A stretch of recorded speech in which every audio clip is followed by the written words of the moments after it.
தமிழ் எழுத்துல உண்மையிலேயே பெருமைப்படக்கூடிய ஒரு விஷயம் இருக்கு. என்ன அப்படின்னா, நீங்க நல்லா கவனிங்க. தமிழ் எழுத்துகள் இனமா பிரிப்போம் நம்ம. இன எழுத்துகள் அப்படின்னு சொல்லுவோம். க, அதுக்கு அடுத்து என்ன இருக்கும்? ந. சாக்கு அடுத்து ஞ. டாக்கு அடுத்து ந. தாக்கு அப்புறம் ந. பாக்கு அப்புறம் மா. இந்த முறை நீங்க பார்க்கலாம். இது ஏன் இப்படி இருக்கு அப்படிங்கிறதுக்கே ஒரு பெரிய காரணம். ஏன்னா இது இனவெழுத்து. காவுக்கு ஞா இனம், சாவுக்கு ஞா இனம். அது என்ன சார் இனம் அப்படின்னா, உங்களுக்கு வேடிக்கையா சொல்றேன் பாருங்க. எங்கெல்லாம் ஞா வருதோ, இங்கு ஞா வருதோ, அது பக்கத்துல எல்லாம் காதா இருக்கும். சங்கம், மங்கை, தங்கம், வெங்கை, எதை வேணாலும் சொல்லி பாருங்க. பங்கு, ஞாக்கு அப்புறம் காதா இருக்கும். ஏன்னா ஞாவுக்கு கா இனம், இனம் இனத்தோடு தான் சேரும். ஞாக்கு அப்புறம் சாதா இருக்கும். மஞ்சள், பஞ்சு, வெஞ்சம், தஞ்சம், ஊஞ்சல், ஞாக்கு அப்புறம் சாதா இருக்கும். இல்லையா? ஞாக்கு ஞாவே இருக்கலாம், பிஞ்சகன். ஆனா ஞாக்கு ஞா இல்லாம வேற ஒண்ணு இருந்தா சாதா இருக்கும்.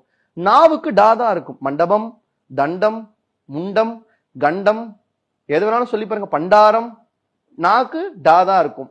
நாக்கு தாதா இருக்கும். பந்தம், தந்தம், எந்தை, தந்தை. அப்ப நான் ரொம்ப ஆச்சரியப்படுற விஷயம் என்னன்னா, இது இனவெழுத்து. ஏன்னா ஞா தன் இனத்தோடு தான் நிற்கும், காவோடு. ஞா தன் இனம் சாவோடு தான் நிற்கும். நான் தமிழர்களை பார்த்து கேட்கிற ஒரே விஷயம், இந்த மொழியின் எழுத்து கூட இனத்தோடு நிற்கிறது. தமிழா, நீ மட்டும் ஏன் உன் இனத்தோடு நிற்க மாட்டேங்கிறேங்கிறது தான் எனக்கு இருக்கிற ஒரு பெரிய ஆதங்கம்.